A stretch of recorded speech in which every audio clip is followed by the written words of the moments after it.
Welcome to Tea and Tarot with me, your host, Yashna. Each week I'll share what I've learned as I dive deeper into the world of tarot. I've got my cards in front of me, my cup of tea, and I can't wait to share this journey with you. This is Tea and Tarot. Hello and welcome to another episode of Tea and Tarot with me, Yashna. This week we are going to break down the moon. The moon follows the star, which was about new hope and wishes, and the moon takes us more into an introspective journey. This card is about the unknown and tapping more into your intuition to find your path forward. While the star pointed out the path that needs to be taken, the moon represents the fears and hidden impact that comes from realizing what that path might hold and the unknowns lying ahead. As tarot decks have evolved over time, 3 different versions of the moon card also formed, inspired by different lunar goddesses. The Tarocchi of Mantegna deck has 2 lunar goddess cards, Luna and Urania. Luna holds a crescent moon while riding her chariot across the skies, and Urania shows a goddess with a blank circle and astronomer's compass. If Luna's description sounds similar, it's because she's closely tied to the Roman lunar goddess Diana, or Artemis in her Greek form. Diana is known as the goddess of the moon and hunt, and is often seen as a virgin maiden who carries a crossbow and arrows as she continues her hunt and guides the moon across the sky. At least that's how she was seen in old Roman mythology. The Visconti Sforza deck shows Luna Diana with her holding a crescent moon and the scan from her bow, loose and useless, representing confusion and failure. In the Grigoneur moon card, 2 astrologers stand under a waning moon. One holds his compass while the other rests on a book, as if calculating something. The Rider-Waite deck takes a bit of a different approach, with more of a nod towards the Greek goddess Hecate, the deity of magic, and considered a shadow aspect of Luna Diana. The towers and dogs in the cards are symbols to Hecate, who is the guardian of the gates of Hades. The dogs are her companions, and in some ancient statues, Hecate is actually depicted with the head of a dog, but usually just with her hounds by her side. So, looking at the cards I have in front of me, starting with the Rider-Waite deck. As noted in this card, there are 2 dogs and 2 towers with a crayfish climbing out of the water between them. Or rather than 2 dogs, there's a wolf and a dog. The wolf represents wild instinct, while the dog is tame. Both are guardians of experience, marking a rite of passage. The gates represent the boundary between the conscious and unconscious, a mirror of the gates of Hades bounding life from death. The crayfish coming out of the water is a symbol of the primary self. In this environment, it is not at peace and is trying to surface, much like our unconscious fears. Above them is a full moon, crescent moon, and sun, all merged into one form. The moon represents our subconscious desires that drive our behavior in the solar realm, dominating the sleeping sun. There are 15 golden droplets around the sun, which are meant to be the dew of thought, symbolizing intuition and imagination. There is a path leading from the water the crayfish is coming out from into the horizon of the card, and it is poorly lit and windy, showing that in front of you is the unknown, and only reflected light will help to continue guiding you forward. From there, let's start talking about the Light Seers deck. I'm going to start this one off with a moon story from the Tarot for Light Seers guidebook. A wolf and a dog howl up at the moon, one aloof, wild, and cunning, the other friendly, eager to please, and affectionate. One is a potential danger and the other her companion, but from this distance and in this light she finds it hard to discern which is which. When they both turn to her and begin to advance, she struggles to tell them apart in the dark. The shadows and light play tricks in the reflecting water, making it impossible to see the details of the path she is walking. Were they both running at her or away from her? She panics, imagining the worst, and she trips into the water, flailing desperately. Her mind races. Her layered dress is suddenly so heavy, and somehow her head is underwater. She struggles, wrapping herself up in the many layers, trying to discern up from down. Air, motion, gasp. She needs air. And just when her fear is about to overtake her, a stream of light grazes her hand. The moon. She pauses, surrenders, and she finds her bearings. The moonlight streams down through the water, and she notices how it dances on the bubbles around her, and the way that they float upward, guiding her to safety. She realizes that the moment she stopped struggling was the moment she began to float to the surface. Drifting in the liminal, she surrenders, and when she finally breaks through the surface, she breathes in all the magic of the moment. With renewed trust, she thanks the moon for its light and its guidance, and she reaches for the shore, where a wagging tail meets her with affection. Looking at the card, there are a lot of similar symbols to the Rider-Waite deck.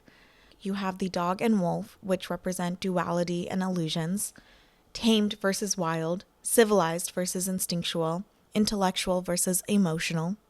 The setting is the night, which represents fears and that which we cannot see, the unknown, anxieties.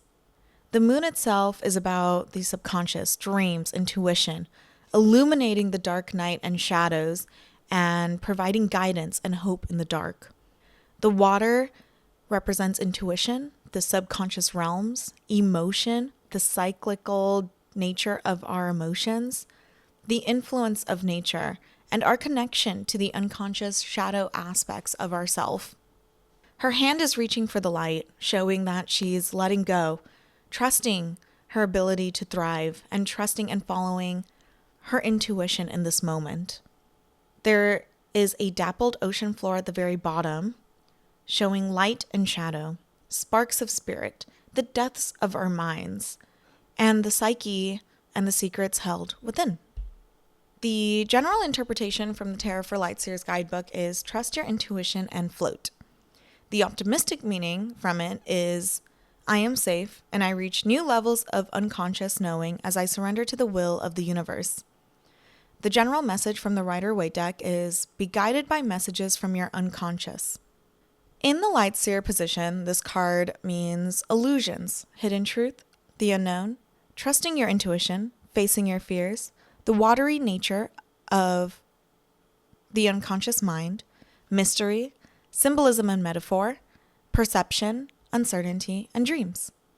In the reverse Shadow Seer, it represents fears that block you, difficulty separating reality and illusion, linear thinking, inability to process a spiritual or mystical experience, mental confusion, misinterpretation, anxiety, and fear. So before jumping into some more particular meanings from the book, I'm going to read the moon's message that comes from the Tarot for Light Seers guidebook. When faced with uncertainty and illusion, it can feel like we are drowning. Trust that you will be okay even if you can't seem to distinguish up from down right now. When you stop struggling to see that which you simply cannot see, you will experience a deep release that will allow you to float to the surface of your truth. The moon card asks you to go within and to calmly listen to the whispers of your own intuition. There is divinity here, and magic. She asks you to find comfort in the darkness and in the unknown. For until the sun comes up, certain things may remain obscured behind shadows of the moonlight. Indeed, many creative seeds and new beginnings will not sprout until they are germinated by the gentle beams from the moon. When you choose to fall into the moon's still waters, your inner wisdom will embrace you and then push you towards the light. Trust any nudges that lead you toward clarity, as the moon's gentle caress offers you the key to your subconscious mind. As you submerge your thoughts in her shadowy messages, pause to seek to feel, and feel to float, and float to thrive. Follow your breath all the way up to the surface. She will reinvigorate your imagination and resurrect your spark as long as you reach beyond your own fears in order to find her. Sometimes this card illustrates that you cannot possibly know everything about your situation at this time, and sometimes her shadow creates thick illusion even for the most discerning eye.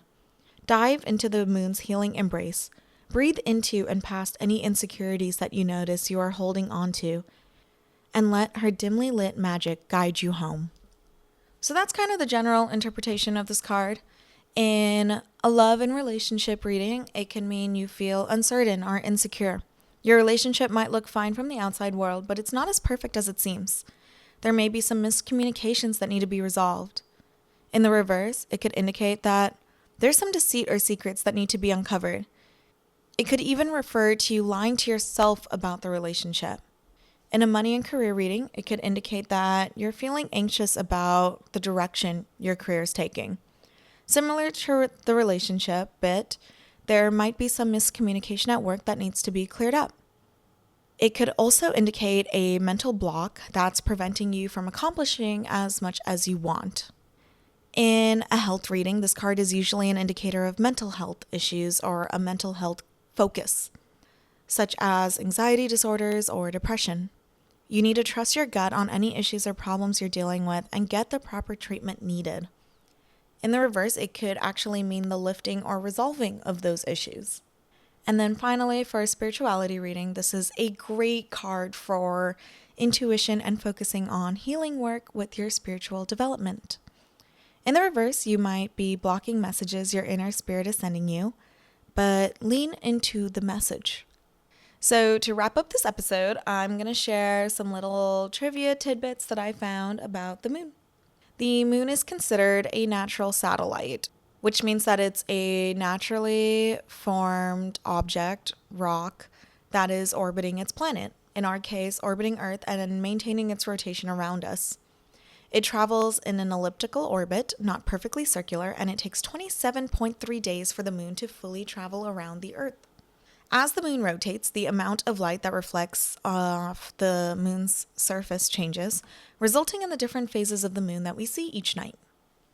It's a quarter of the size of Earth, and the gravitational pull from the moon impacts Earth's tides, which is why we see a constant shift in high and low tides that also seem to shift in the same pattern as the moon's rotation around Earth. The leading theory for how the moon was formed is that a Mars-sized rock named Theia crashed into Earth 4.5 billion years ago. The debris clumped together to form what is now our moon. Other planets in our solar system also have moons. Not all of them. Mercury and Venus are the two planets that do not. Mercury's is because it is too close to the sun, so it would never be able to maintain a moon in its own planet's orbit because it would instead start orbiting around the sun. For Venus, scientists aren't as sure why that one doesn't have a moon. That's still being researched, but it could be for similar reasons. Mars has 2 moons, Phobos and Deimos. Jupiter has 95 moons, with the most popular ones being Europa and Callisto. Jupiter also has the biggest moon in our solar system, Ganymede. Saturn has 274 moons, Uranus has 28, and Neptune has 16, with one of its moons being the same size as Pluto, which is no longer considered a planet. And that wraps up all my information that I have about the moon. Stay tuned, and after a short break, I will be back to do the dog and wolf spread from the Tarot for Light Seers guidebook. So stay tuned, and I will be right back.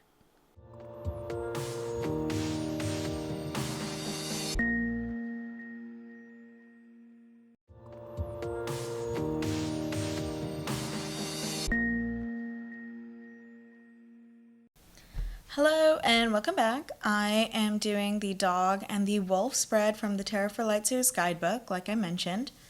This is a spread for releasing fear, trusting instinct, and seeing truth, which is very interesting. So I'm going to give this a quick shuffle. I already shuffled it a bit beforehand, so I'm just going to give it like 1 or 2 more shuffle throughs while I'm kind of thinking about this a little bit more.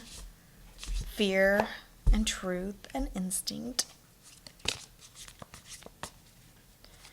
Okay, so I'm going to be drawing 4 cards for this one. For this, I'm going to fan these out really quick and then pick 4.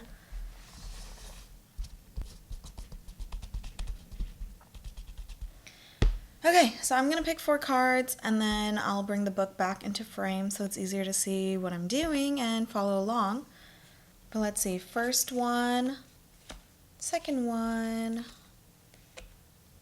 a third one,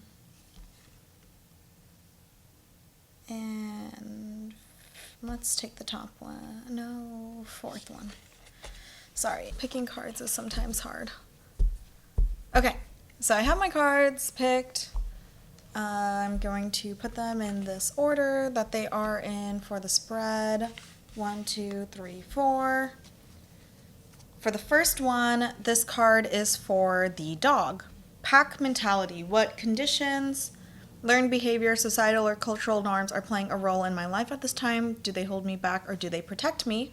For this, I have the Five of Swords in reverse. Very interesting. Or for the second card, which is the Wolf, it is about wild knowing. What can I do to unleash my wilder nature? How can I listen to my instincts, find my freedom, and express my beautiful, untamed, and unique energy? For this one, I have drawn the Eight of Cups. Number 3, the Shadow. What hidden fears, anxieties, or repressed emotions are playing a role in my situation? How can I let them go? For this, I have drawn the Three of Wands in reverse. 4, the Untamed. How can I embody and integrate both learned and instinctual wisdom? How can I move ahead, releasing my fears and stepping into my untamed authenticity? For this one, I have the Fool in the forward position. Oh my gosh, I love the Fool. She is my Light Seer card, my most trusted companion as I've continued this tarot journey. So that's kind of a fun one to have in the spread. I'm going to take a look at some of these meanings and how they might connect, and then I'll break it down. Okay, so breaking down this spread, for the first one, the dog, pack mentality, what conditional behaviors or conditioning play a role in my life at this time? The Five of Swords in reverse can mean a couple things. Usually it's about betrayal.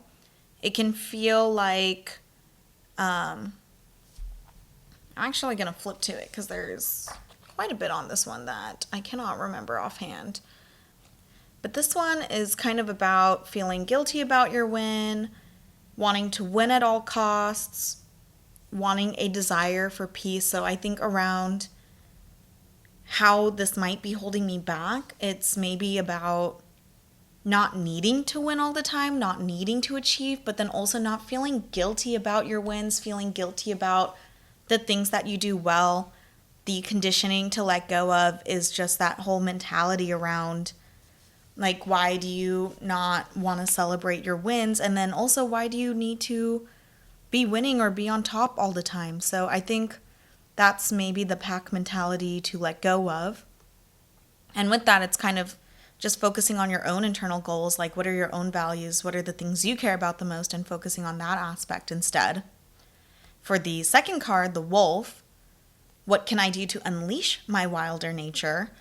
The Eight of Cups is all about, it's kind of about disappointment and abandonment, but more so letting go of this negative energy, letting go of this stuck energy that's been keeping you in place for a while and moving forward. So how can I find my freedom and express my untamed and unique energy? The Eight of Cups is all about letting go of any negative energy or any negative thoughts that have been holding you back.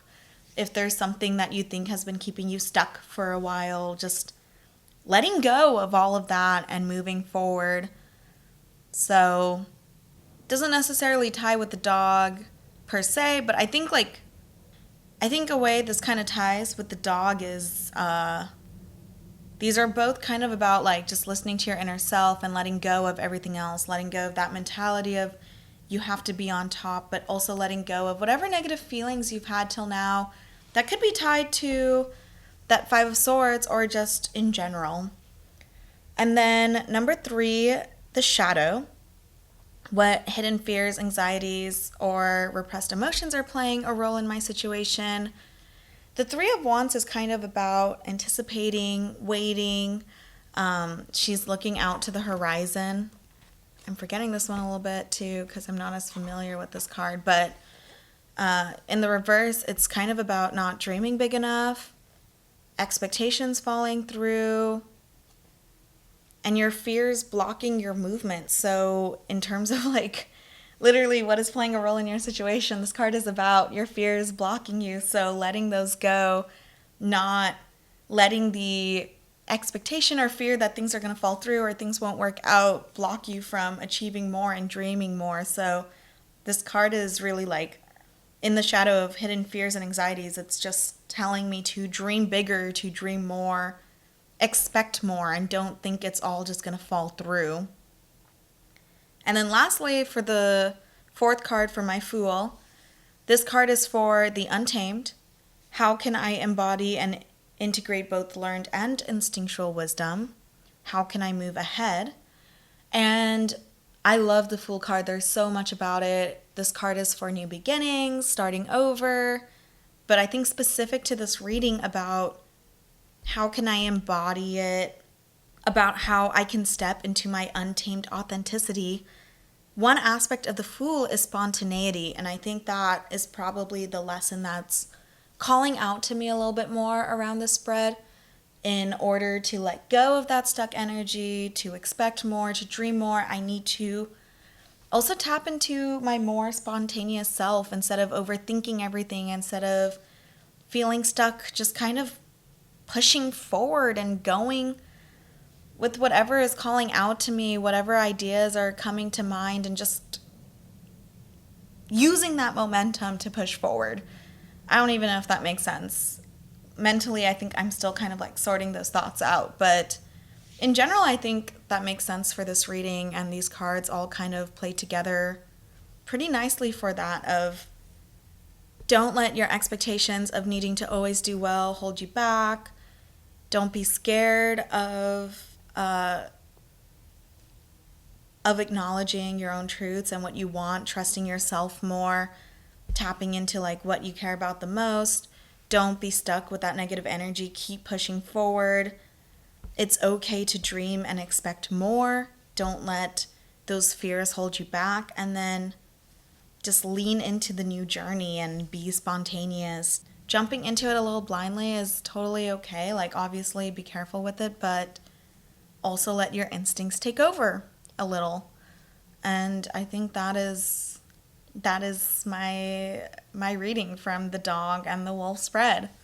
So thank you so much for tuning into this week's episode, and join me next week as I move through the major arcana and I talk about the sun. See you next week.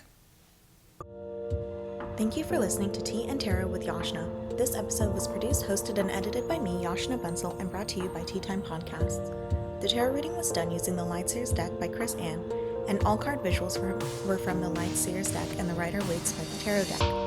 Research was done using Wikipedia, The Ultimate Guide to Tarot by Liz Dean, Tarot for Light Seers by Chris Ann, and many, many Google searches. Music was made using SoundRaw. Join me next week for another episode of Tea and Tarot.